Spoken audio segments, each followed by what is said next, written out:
Hi guys, how are you all? This is FJ What If? Today we are going to discuss about what if Naruto was Madara's student part 18. Before start the episode, please like and subscribe my channel. Chapter 18. Poison. This situation has gotten out of hand. Even now the Daio is filling his pockets with the funds of the people, taxes are rising, poverty is becoming much more of a drastic problem, and riots, death and rape are now a common sight. What little power he has left in the courts and among the nobles is now small and insignificant. After what happened the day before, I doubt that he has many allies and friends left in the courts, lest they lose their heads or wealth like many of our compatriots formed the night before. Spoke Inzi Husoku as he was surrounded by his close friends and allies, along with his new comrade, Sakura Haruno, the delegate from Konoha. Most of In's friends were currently residing in his mansion, one of the only safe places away from the frenzied civilians. All of them were sitting in chairs in In's office while Inzi himself was sitting at his desk, rubbing his metal-clasped hands across the hard, brown wood of his desk. It had literally been a day since they escaped the riot from the night before. All of the people in the room were lucky to even be alive if they hadn't found ways to escape and blend in with the crowd, but that didn't mean that none of the other nobles came out of the situation unscathed, some even missing their heads. The Daio was one of the lucky few to escape with the help of his personal samurai guard. Many of the other nobles, who had survived, were too scared out of their wits to even leave their home. They had little courage to stand and face their troubles, that they believe that their money can save them from having their head lopped off their shoulders. In fact, that might even give the rioters a reason to cut off their heads. The daimyo is an incompetent bigot that treats the great game of the courts as if it was a childish game of hopscotch. Unless drastic action is to happen now, then the land of fire is doomed. Continued Inzi, with many of his associates nodding in acceptance. They too had seen it, though most of the other diplomats failed to recognize a threat until it was burning them like fire. To be truthful, they should have taken action at a much earlier rate. They could have swayed the daimyo to take the correct course of action and to dissolve the situation the country had placed itself in. I have called for a vote in the courts, one that will decide the fate of the country and its free peoples. Either it is restored to the peaceful balance it once had, or will burn in flames and be consumed by the other countries in their lust for power. But even if this vote of yours will work, change won't just happen within a snap of your fingers. These sort of things take time. The best we can do is to keep the economy from crashing down upon us. It's best if we give in to the needs of the citizens, calming them, form their rage and their desires. Spoke another diplomat who had her own thoughts on the matter. However, Inzi and Sakura merely shook their heads at her. If we were to do that, it will be like feeding a stray cat. If we do give in to their demands, the only thing we will be accomplishing is the fact that the citizens will have a voice in the courts. Although that may sound like a noble trait, those who have not played the game always do end up in the ground with their families mourning around them. The more we give in to their demands, the more they will demand from us. We have to have a staunch defense against them and be unmovable like a mountain when the wind blows. Rebuked Inzi, to which the fellow diplomat nodded in understanding, as such a thing could backfire against them.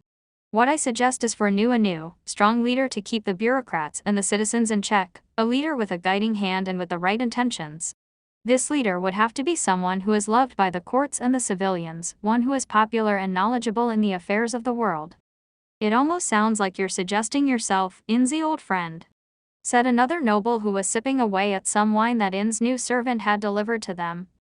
Oh please, it's not as if I want to be the new daimyo. I would be bored out of my mind. What I'm saying is that we need someone more suited to lead the country, that's all. We could call for a vote of no confidence in the daimyo, given the fact that his own resume is not that suited for the position. Oddly enough, I don't remember how he became the daimyo, when all he cares about is whether or not light is shining out of his ass, said Inzi, to which many of the other nobles nodded.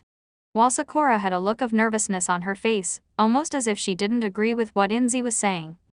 But he's been my village's strongest supporter, both after and before the joint invasion of Odagakure and Sunagakure. He's provided us with the funds needed to keep our village plentiful and strong. I highly doubt that the person to be the next daimyo will be as generous as himself, said Sakura, trying to make a point. Even so, our village is the only thing protecting the country from outside forces and other villages. I will repeat the words I used for your master and tell them to you bluntly, Sakura, spoke Inzi, almost with a disapproving look. The daimyo has only been supporting your village because of his advisors whispering in his ear of the dangers the outside world faces. The bureaucrats have allowed your village to prosper, knowing that it's an asset the land cannot afford to lose. The fact is, we still need a new leader. And if that is the case, our only other choice will be to submit a plea to the courts and hope for a resolution to the crisis. But the courts take even longer to decide than the Senate, said another noble who was exasperated at what was happening around him. We need to take action, and we have to seize it now. Our people are dying, we have to do something quickly to stop the problems we are facing. What we need to do is follow through on the vote of no confidence. We need to remove the daimyo's place of power and insert someone who is far more suited for the position. Really, Inzi, you have to be the best choice here. At least, you're the only person who I think is able to do what is right for the country and by our people," said another noble, supporting the notion of Inzi being the daimyo. "But we still have to worry about our other rivals. They might suggest one of their own to become the next daimyo. That Kenko would have to be their best choice.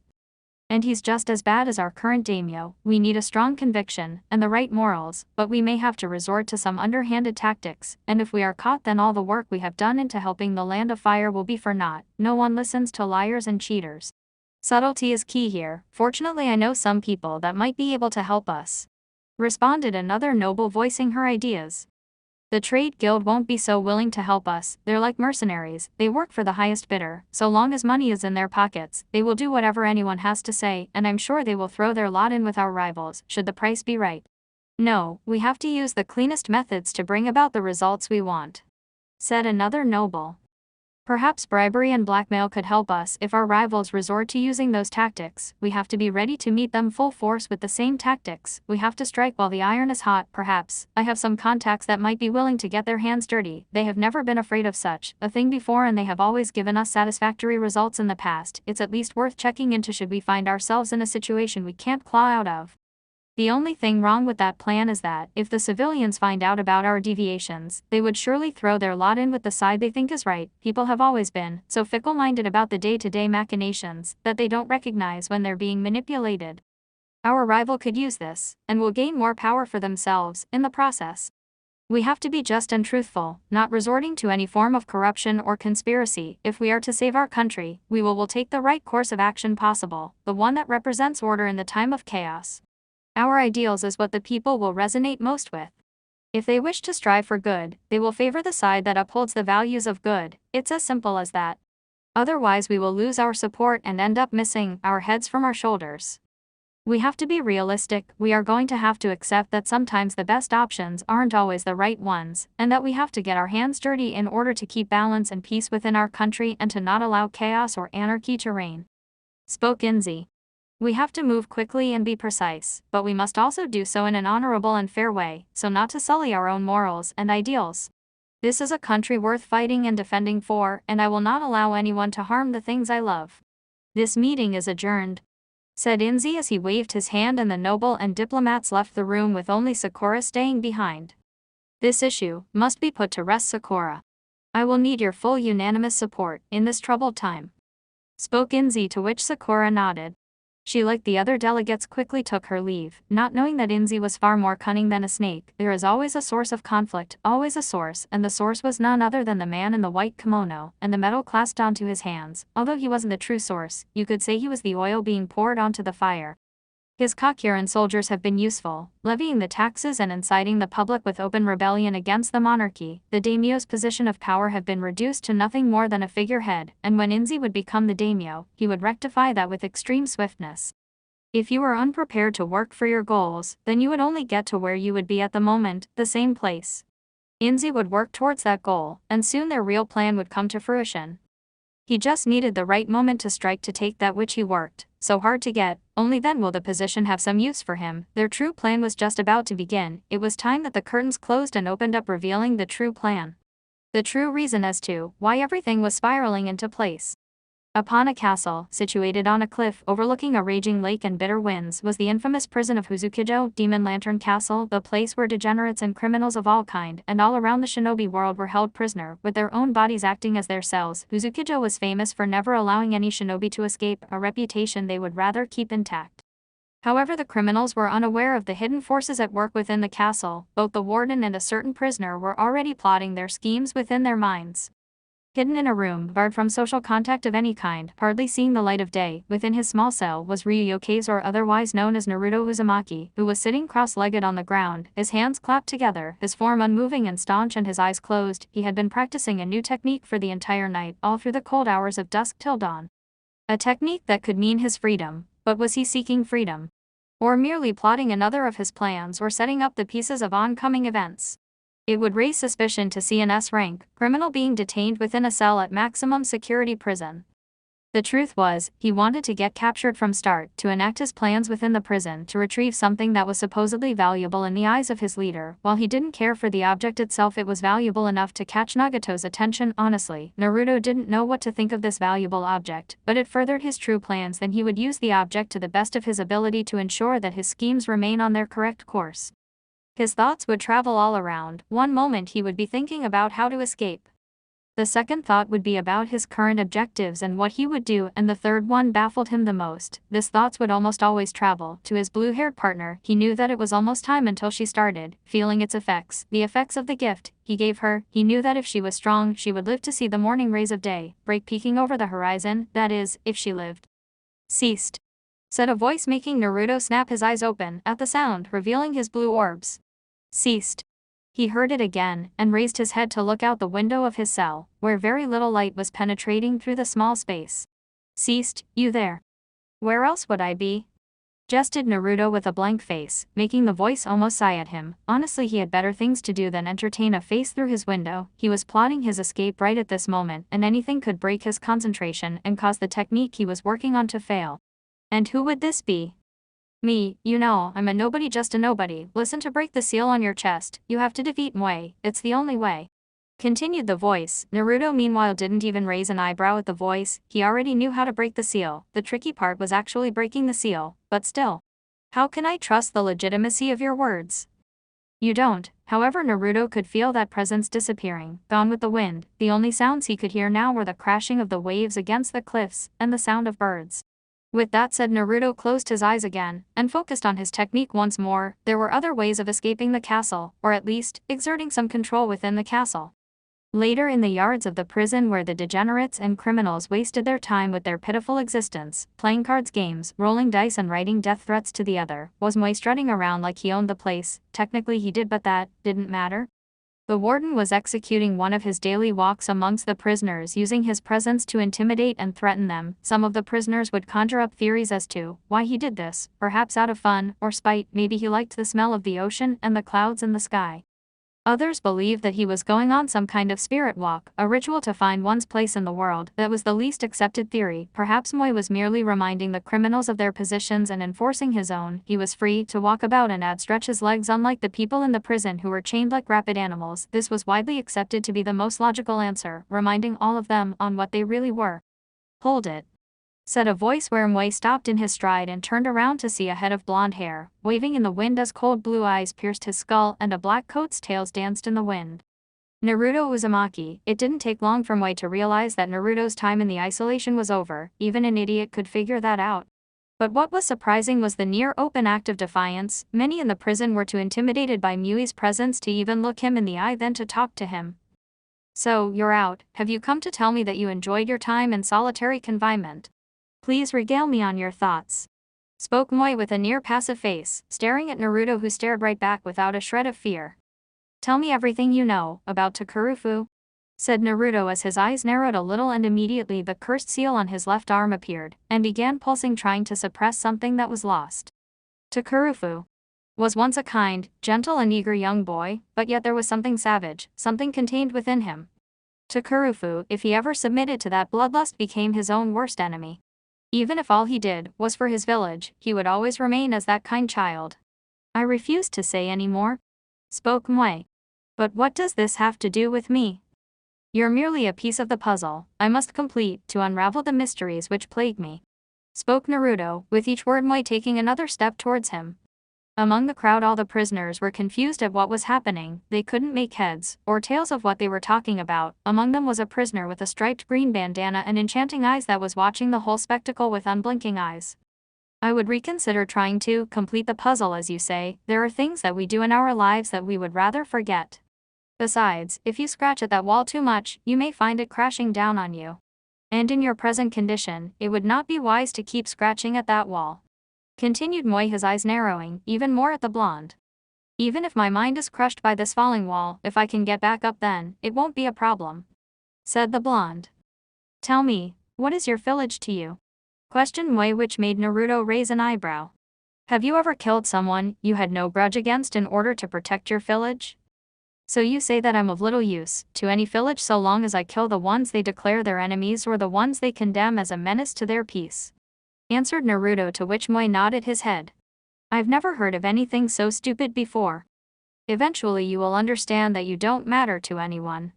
Even if you were to stand before the gates of hell for your village, they wouldn't care less. If your village celebrates the death of a 13-year-old boy, then they couldn't care less about the one who actually killed him so long as the danger is eradicated, said Mui. But the thing is, that boy wasn't a danger to begin with. Very true, replied Mui in jest. Then 3 guards appeared from nowhere, grabbing Naruto by his shoulders. Causing trouble just when you got out, we'll put you in your own cell, just a way to teach you some manners, said one of the guards as he grabbed Naruto, but then Mui raised his hand towards them, making them stop. Take him to solitary confinement, only there will he learn respect, said Mui as the guards dragged him off back to the same cell. Well, Blondie, I guess you enjoyed your time in solitary, as here you are going right back in again, said the guard as Naruto merely allowed them to take him. Second offense 5 days, let's see how feisty you are after that. As he was sitting in solitary confinement, Naruto pulled up his sleeve and bit his arm, drawing blood and clapping his hands together, focusing on mastering the same technique, but his thoughts were also preoccupied with Miu's words. Those words felt like bells ringing in his ears, almost as if he had heard the sound before. How come those words, they sound so familiar? Thought Naruto as he sat in his cell, where he looked up through his window as the last light of the sun began disappearing, and he frowned ever so slightly as he knew that it was now time, and he could only hope that she would be alright. And just as the sun set over the horizon, it's time, be safe, Conan. A few hours later, in a dark forest where light and dark clouds were hanging over the world, heavy rain was pelting the leaves and branches of the trees and dampened the ground. The howling wind was scraping against the wood of the trunks and creating a symphony with the leaves of the trees. The full moon overhead illuminated a light blue hue across the white clouds. The last light of the sun was also painting itself across the clouds, creating a bronze hue in the blue sky.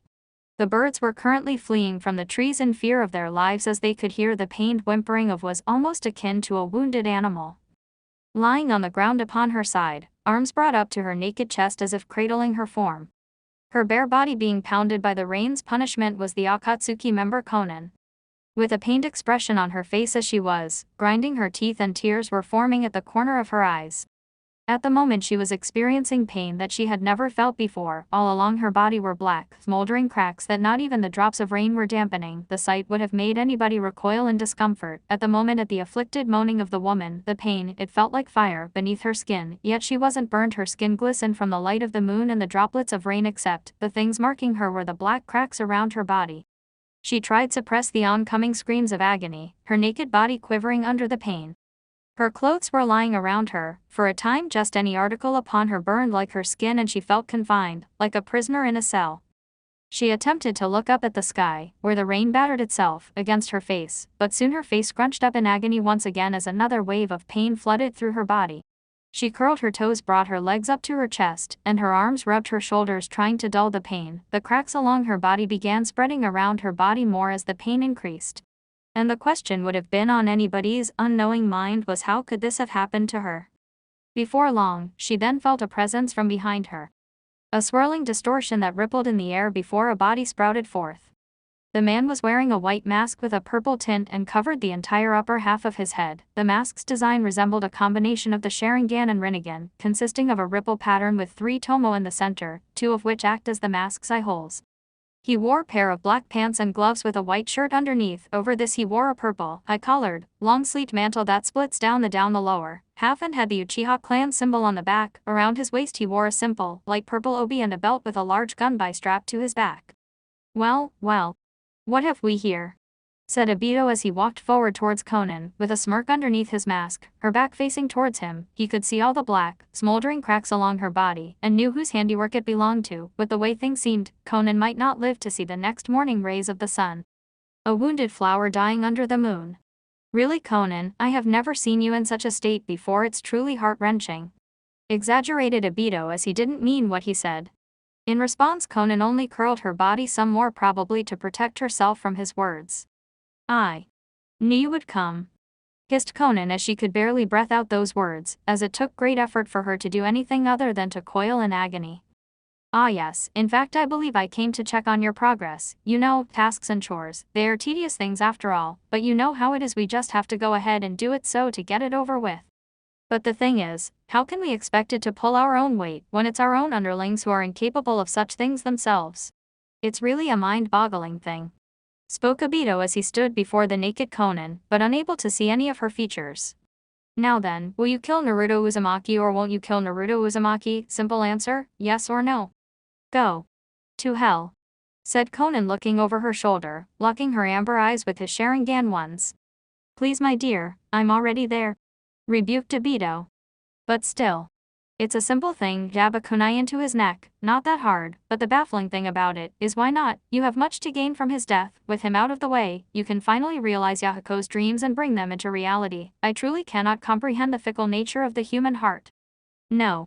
No, please tell me you haven't developed feelings for him. That's truly laughable since he has none. Why have affections for something that has the emotional level of a vegetable? There. Not gone. Just buried. There is still good in him.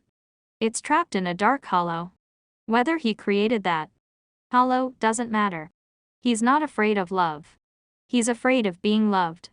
But my affections for him are still uncertain. But there is one thing.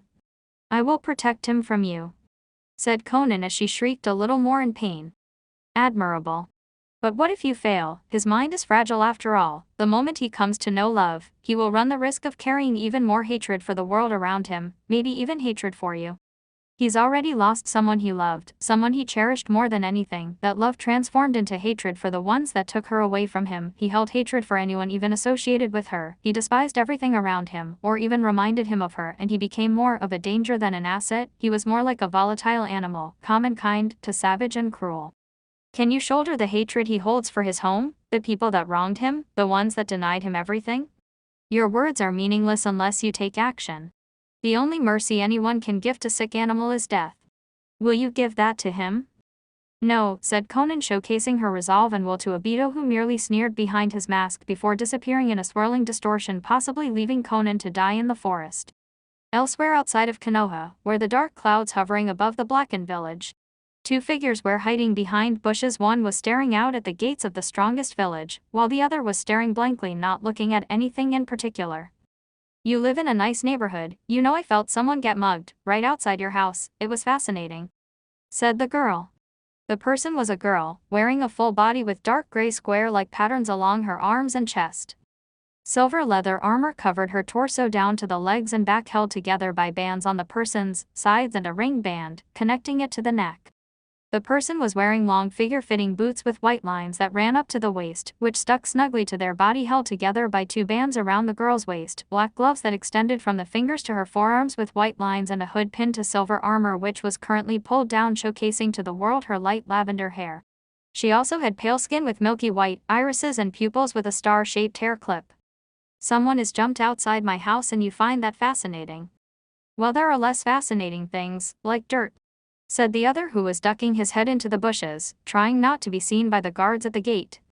He had brown eyes, light skin with fiery crimson hair that was kept into a high ponytail with a noticeable widow's peak. His upper body was covered in tribal tattoos and also had the same tattoos on his forehead, which was covered with a maroon bandana. He was wearing a black kimono with a light blue trim and obi, with ninja sandals and a katana strapped to his waist. It doesn't happen a lot, therefore it's interesting, spoke the girl, who was known as Kyoku, as she sat on the ground with her partner, checking his head over the bush again and again. I can feel those guards from here at the gate. Why do they feel so grim? What do you suppose will happen if I tickled one of them? How does tickling them matter at all? Though that would be quite funny, questioned her partner, who was known as Eugen. Just trying to lighten the mood, and it worked, so you know what you have to do, queried Kyoku as she never moved her head to even look at Eugen. Being blind meant she didn't really have to look at anyone. Yeah, find Naruto's journal, bring it back, find the Maber, live happily ever after, the end, said Eugen as he looked over at the gate of Konoha once more. You're missing something, said Kyoku, and Eugen looked over at her before he saw a fist heading straight for his face, smashing itself into his nose, where he fell face first into the ground. He got back up again, eyes wide and white as he now held a bloody nose, and then looked back up at Kyoku, who was facing in a different direction. And she could tell that he wanted to say the obvious question. Have to make it realistic. You were mugged just now, act like you're in pain. I am in pain. Which is not something someone as handsome as me should be feeling. Deadpanned Eugen as he glared at the blind girl who merely shrugged at him. Well, chop chop, off you go. As she clapped and he got upward, he stumbled out of the bushes onto the road, staggering and falling over from the pain of his now broken nose. The guards at the gate seeing the wounded Eugen. You all right, sir? Questioned one of the guards. Then it occurred to the redhead, he had just forgotten his cover story for stumbling to the gate. He was going to have to improvise. I've been stung by a bee. I think it's starting to swell. God, am I dying? Said Eugen as he gripped his wrist. If you were stung by a bee, why's your nose bleeding? It's an allergic reaction. My God, the sting is starting to swell. It's almost as big as my head. Don't just stand there, do something. Yelled Eugen as he fell to his knees while the two guards gave each other odd looks and Kyoko from her position face-palmed herself from hearing Eugen's cry.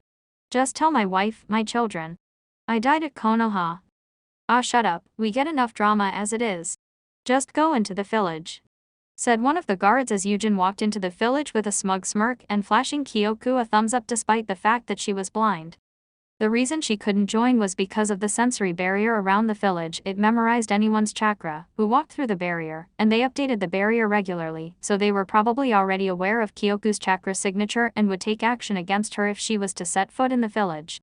However, Eugen had never been to Konoha and thus the censor barrier would not warn the village of the intrusion, plus he was a fairly ordinary person, nothing too inconspicuous. When he walked through the village, he could see the semi-somber and yet also happy expressions on the villagers' faces. He wondered that with such weather that the people of the village would be more downcast, but guess he was wrong. But he still had to focus on the objective at hand. He needed to find Naruto's journal. He supposed that it might have been at the blonde's previous home, but that would be too easy to find, or perhaps it was in one of the major landmarks in the village, but that would be too open. Eugen knew that Naruto would have hidden his journal in a place no one would think to look, a place that many saw and yet didn't at the same time. He looked up at the Hokage mountain and as if a light just turned on inside his head, he knew he had found the answer. Jumping across the village, reaching the mountain, Eugen knew that this was just a guess and he could be wrong. The journal was there, or it wasn't. Landing on a building, he overlooked the Hokage mountain, locoing at all 5 faces of the past and present Hokage. He then raised his hand and pointed at the face of the Shadaime Hokage. Eeny, meeny, miny, mo, catch a tiger by the toe, if he squeals let him go. Eeny, meeny, miny, mo. Said Eugen as he pointed his finger at a different face of the Hokage with every word until his finger landed on the face of the Nadaime Hokage. Jumping up and using his chakra to cling to the face, Eugen inspected the stone carving of the renowned Senju. Then he clicked his finger and lowered himself towards the carvings, nose where he stuck his hand up the Hokage nose, exerting a small giggle from his silly action. All he could feel, however, was rock, but then he felt something odd. Smiling smugly at his discovery, he pulled out the object where it was revealed to be a book, with vertical lines running down the cover and circling at the base with a Japanese tree upon a cliff over the lines, held together by string. Similar minds think alike it seems. Okay, that sounds a little dirty. Well, Kaa-chan did say I was the biggest smartass in the world, but I guess Eugen Uzumaki is smarter than she thought. Said Eugen aloud to himself, one of the few surviving members of the Uzumaki clan. Now to just make sure this is his. He should have his name on it somewhere. He opened the book up onto the first page, where upon the first page was a sketched image of a large tree and underneath was the signature, in big bold words, saying "Number 1 Hokage candidate Naruto" with a swirl next to his name. This was all the proof Eugen needed. This certainly was Naruto's journal, and with it he and Kyoko could discover the location of the Maber. But curiosity getting the better of him, Eugen turned the page and read the first entry. And there were sketched images of the Sandaime Hokage, Danzo Shimura, and plenty others, even the Yondaime and a beautiful woman. Reading the first few paragraphs, he noted the day. August 8th. Can't concentrate today. Haven't been able to for weeks. New ideas, recent insurgent reports, the ubiquitous eye of Root watching me. How can I not be distracted? Setting up the new lab has consumed the last few months. I have doubts. I keep wondering whether this is the best course. How did I become involved in this? Toja's report on the outpost surely led me here. That scarcely begins to tell the story. Will clarify my thoughts on this further when I get a chance to breathe. I found this journal in a quaint local shop, good cup of green tea as well, although the shopkeep was reluctant to sell anything to me on my last trip from the main does help. To get it all on paper. Out of my head. I need a place to record my personal thoughts and the most sensitive research notes as I undertake this project, which I've simultaneously desired, been inspired by, and dreaded. The Zensho is the sum of all those things, so it seems fitting that this journal begins here. Am I a bit sentimental? Yes. Pragmatic? Absolutely. Yujin turned the page and saw a sketched image of Naruto at the age of when the passage was written, with the continuation of the passage. Despite my artificial enhanced data recording and storage system and assistant, Ko, I learned long ago that anything stored into Ko can be retrieved. I have no illusions that some within this organization wouldn't hesitate to employ against me the very intrusion fuinjutsu I helped devise if it suited their self-interests. Keep your friends close and your enemies closer, so they say? All the other children look at me strangely. It was no secret that we were once pitted against each other. They look at me, they know what I am. Yet they deny themselves the ability to move past that drawback. Though there is one, with the hair like snow. Number 67. She is different. Unlike the others. They don't understand, we are soldiers, Root made it so, we cannot vary from our assigned path, never be anything other than what we are now. But we are free to choose within that role. To accept and succeed, or deny and die. Duty is clear and defined. If they die we lose nothing, but a weakness, and that in turn makes us stronger. And we survive. And I will. And so I begin. To learn whether humanity can be saved from itself, and the role I will play in its uncertain destiny. And will I be able to contain it? Interesting stuff. I can only imagine that there's a huge market for the homes of small little soldier killers. Commented Yujin, so Naruto wrote the journal passage around the time he was creating the Zensho. Well, time to go back to Kyoku. She'll be jumping with joy, that or she managed to bake a poison cake, that is how she spends her time. I'll just have some tea. Said Yujin, who left the village in tow with the book in hand. When he made it back to Kyoku, she smiled, pleased that he was able to accomplish something that didn't involve a fight somehow. They soon left to a place much safer, where they can read the book in relative safety. In the capital of the Land of Fire, in the palace of the Daio, that overlooked the entire city as if the Great Hall was a deity, made of stone and wood. The Daio, of course, lived in such a palace, and less than often held meetings between delegates, nobles, politicians and the bureaucrats. The Daio himself thought of such affairs as tedious, and nothing more than a waste of his time, when he could be out there in the world enjoying himself amongst the rabble. Now that he was freed from his marriage because of the death of his wife, he had never allowed any rules to restrain him, since he had spent most of his time drinking, gambling and whoring his way across his city. The catch was, those tedious meetings of his, they were of course somewhat important. While somewhat is not the right word for it, the meetings themselves affected the course of history. The Land of Fire would pay for itself whether for good or ill, and with things as they are, it was most certainly for ill. So now the Daio, in all of his wondrous glory and wisdom, was forced to attend another of these bothersome meetings between the politically involved. Being a person that never had to work a day in his life, or lift up a pencil, would find themselves extremely bored out of their mind. He'd rather read the latest manga that had been serialized. The chair recognizes the delegate from the sovereign village of Kanahagakure and the delegate of the northern region of the Land of Fire. Sakura Haruno and Inzi Husoku, said the Daio in the seat of the head of the Land of Fire, surrounded by a rounded table with chairs all around him and lights overhead. Either side of the Daio were 2 royals guards, sworn to protect the man of royal standing. With that said, Inzi and Sakura stood up from their chairs, revealing themselves to the rest of the courts. Daio-sama, delegates of the Land of Fire. A tragedy has occurred within our great nation, which started right here with the taxation of trade routes, the extravagance of the aristocracy, the denial of equal rights among the citizens, and the economic turmoil, which has led our country to near revolution that has engulfed our entire country because of the oppression from men, such as him. Said Inzi, where he point one of his metal-clasped hands towards his arch-rival Kenka, who merely sweated a little at the gesture and when all eyes fell on him. This is outrageous, you have no proof. I object to the senator's statements. Rebuked Kenka, trying to cover up his folly and ease the tension within the room. The chair does not recognize the senator of the western region of the Land of Fire at this time. Spoke the Daio, tiring to defuse the situation before punches were about to be thrown about, as well as scandals to be revealed. To state our allegations, I present Sakura Haruno, recently elected delegate of Konoha, who speaks on their behalf. Said Inzi as he took a seat, letting Sakura take center stage, where she blushed a little in embarrassment as all the eyes in the room fell on her. Honorable representatives of the Land of Fire. I come and speak to you under the most gravest of circumstances. Our citizens as well as our economy are being invaded by the unseen armies of poverty and famine minus. However, she was cut off from speaking further when In's rival spoke up to voice his complaints. I reject this, she has little voice in the matter of the courts, said Kenka, but Sakura and Inzi glared at him where he seemed to shrink a little in fear. This is incredible. I recommend a commission to be sent amongst the common folk to ascertain the truth of this matter. The voice of the South concurs with the voice of the West with the Honorable Delegate Kenka. A commission would be the most sensible course of action to discover the roots of the problems plaguing us. This commission sounds like an excellent idea. The point is conceded. The delegates of the North and East, along with the delegate of Konoha, will you differ to allow a commission to explore the validity of your accusations and claims? Spoke the daimyo, earning disapproving looks from In's supporters.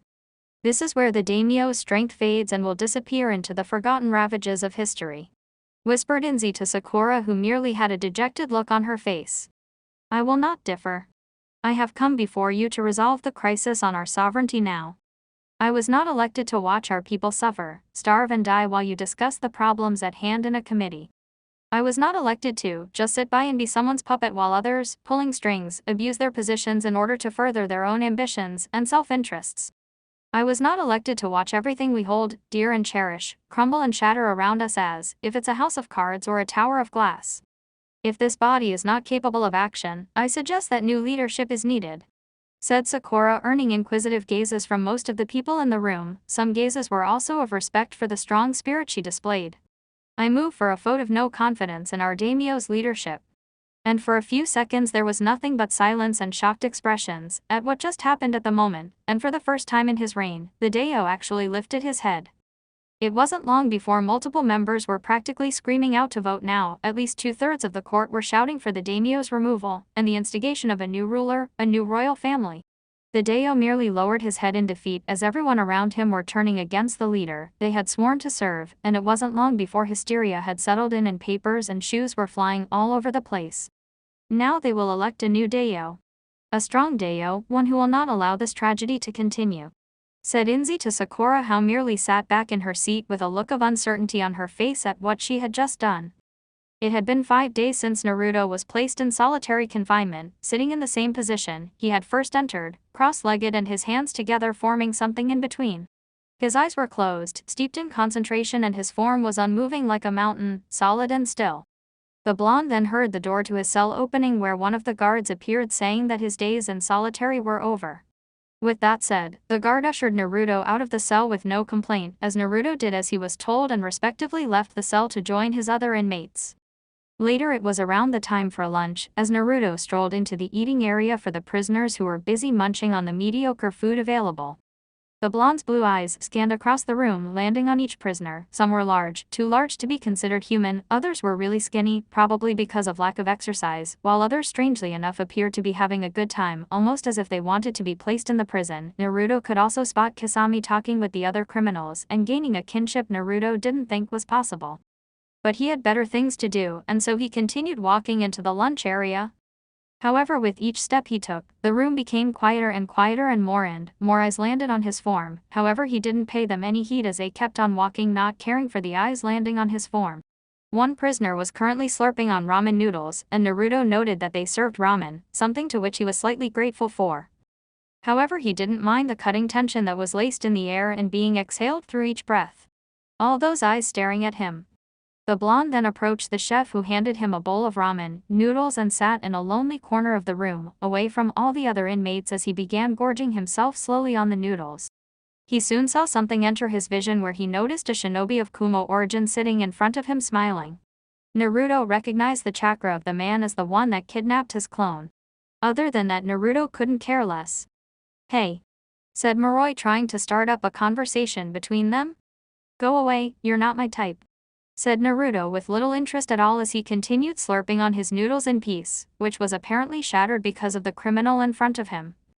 "Name's Moroi, you know you've made yourself quite the celebrity around here," said Moroi, trying to spark the blonde's interest and attention. However, Naruto didn't pay any heed to his words as he just continued enjoying his lunch. It was much better than all the other garbage they would serve at the castle. "It's not like I did much. And I don't see why they would care," said Naruto when his mouth wasn't full with noodles.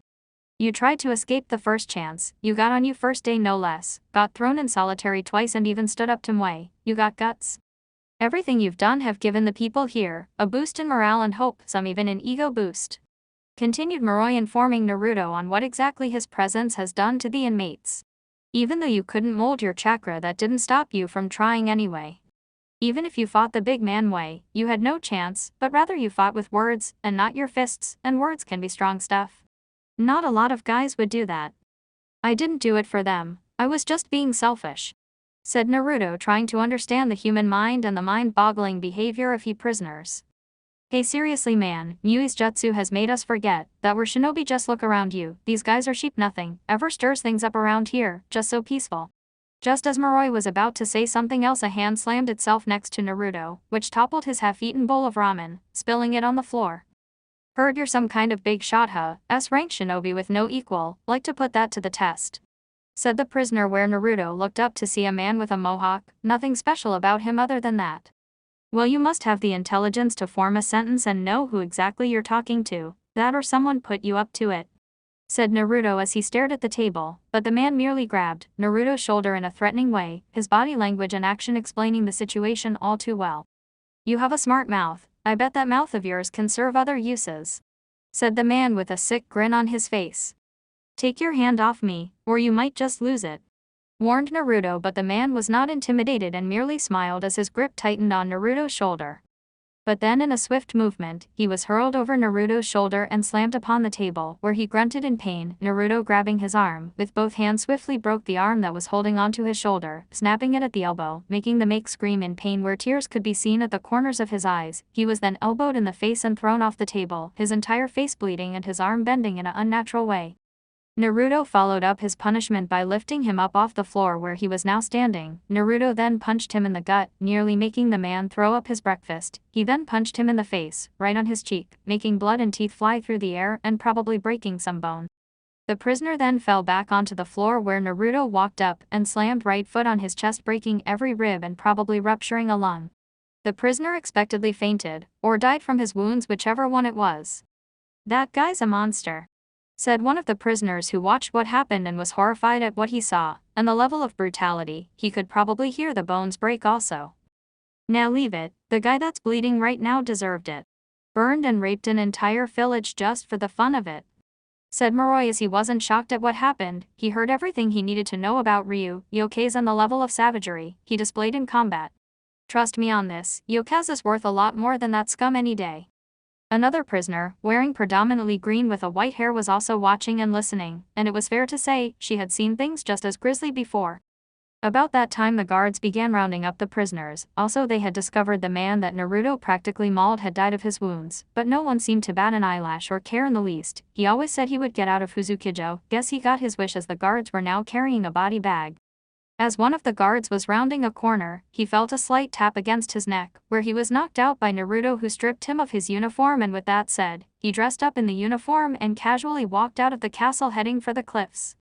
Now he was standing on the cliffs, with the raging ocean beneath him, the winds buffeting against his body, his black cloak whipping around, as if it had a life of its own, the turbulent storm approaching ahead with lightning cackling in the clouds and rain drumming against the ocean, almost like a symphony of nature. He merely watched the storm. He had no desire to escape and leave. He just wished to find solace in this ever-stormy world of that he lived in, he shared with, and obeyed. But he also needed a break from training. He was close, so close now that he could practically feel the rush of power coursing through him. Madara had the same power, but only after he chose to not be oppressed, and used while he watched his clan diminish and fall because of the fears of Tobirama Senju. You'll die if you jump in there, yelled a voice, to which Naruto turned his head to see the same prisoner who he talked to when they were getting inspected. She, like him, was standing a little away from the edges of the cliff, unmoving and stoic.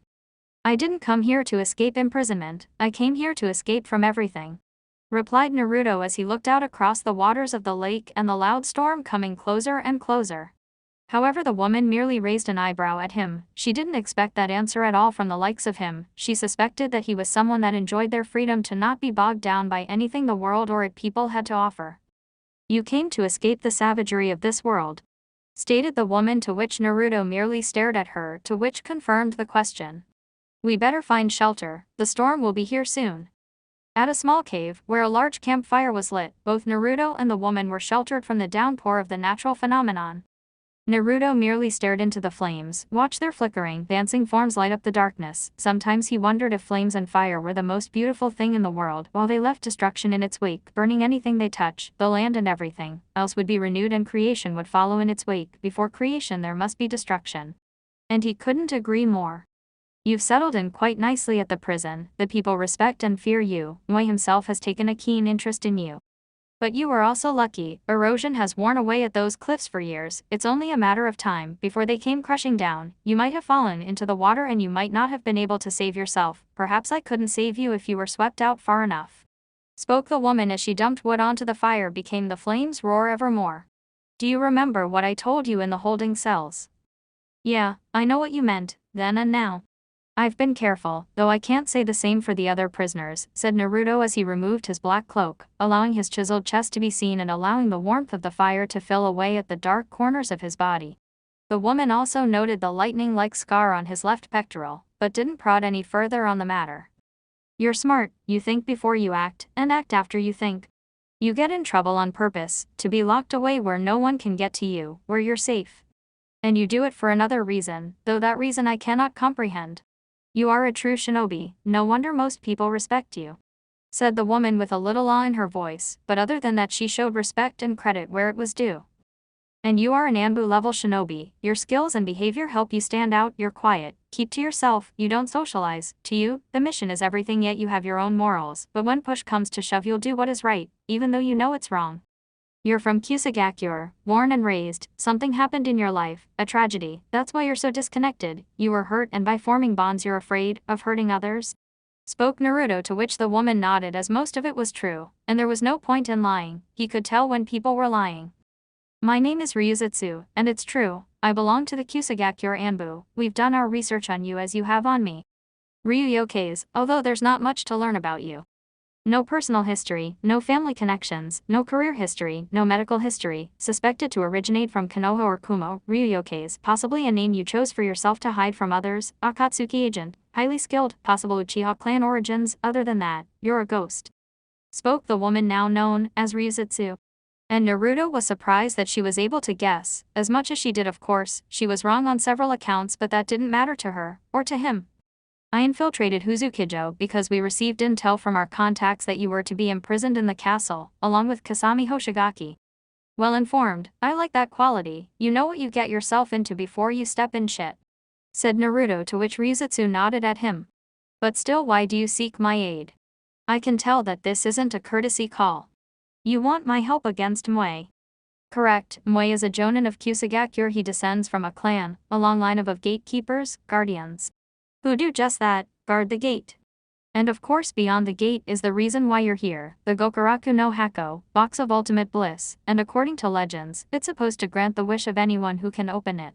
Informed Ryuzutsu, to which Naruto nodded. I don't believe a simple box can grant anything your heart desires, it's most likely a trick.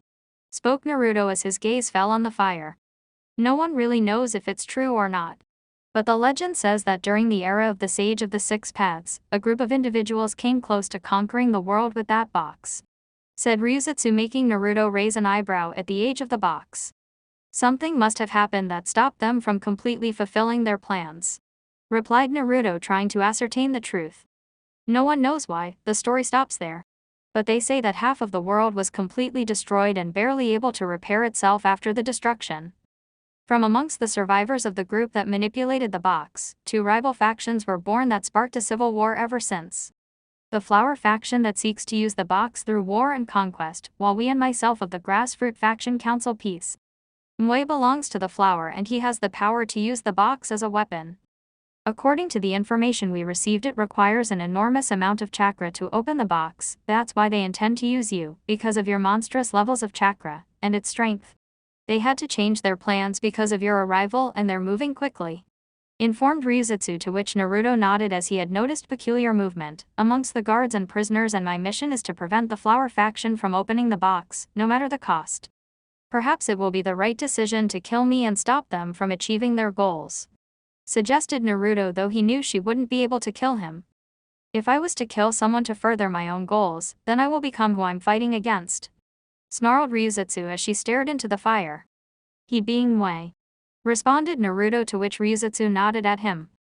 "Mui doesn't care what he has to do to open the box, he was even willing to sacrifice his own son.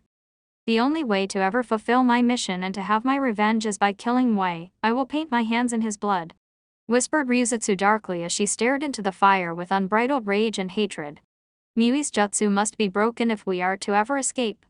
Only if Mui is killed will the seal on our bodies be broken, until then we're powerless. When Mui dies, use your great power to destroy the box. You know I have orders to steal the box," said Naruto bluntly, making Ryuzutsu look away from the fire and stare at him in wide eyes, in fear and shock. "Though if you say this box is as dangerous as it sounds, then I'll follow along, for now. But we don't even need to kill Mui for that to happen." "Just what are you saying?" said Ryuzutsu, raising her voice a little in anger. Naruto then lifted up a finger where chakra could be seen. If a person had large amounts of chakra, then they could mold some of it. Naruto then pressed his finger into the hard stony ground, and Ryuzutsu could see an image forming in the rock. It was a screaming man with his arm in the air with crosses for eyes and an eye in the middle of his chest with arrows pointing around his body, and surrounding the screaming man mirroring his gestures was a snarling wolf with long claws. "We can't infuse our chakra internally, then it doesn't apply for chakra we gain externally. I'll be able to tap into a special form for a certain amount of time if this jutsu works. And the best part is, I'll be able to maintain control because of this jutsu. I just need focus and concentration. Then our missions will be complete," said Naruto, to which Ryuzutsu nodded and was slightly curious about this special form of his. "Well, we should return to Huzukijo before the guards discover our absence," said Ryuzutsu, packing their things and dousing the fire. Lying in his cell was Naruto, thinking about the days, events and what had transpired. Still remembering Mui's words and how familiar they sounded. He then remembered his time in Konoha, everything that happened and why somehow he felt as if there were pieces missing, events that never truly occurred, all the smiles and laughs he had with his friends, all the fights and the missions, all the people he cared for and loved. However, the only two people that came to his mind that he truly cared about were Madara and Conan. No one else appeared, just those two people. That was all. He then fell into sleep as the full moon disappeared behind the black clouds carrying thunder and lightning. End of chapter 18.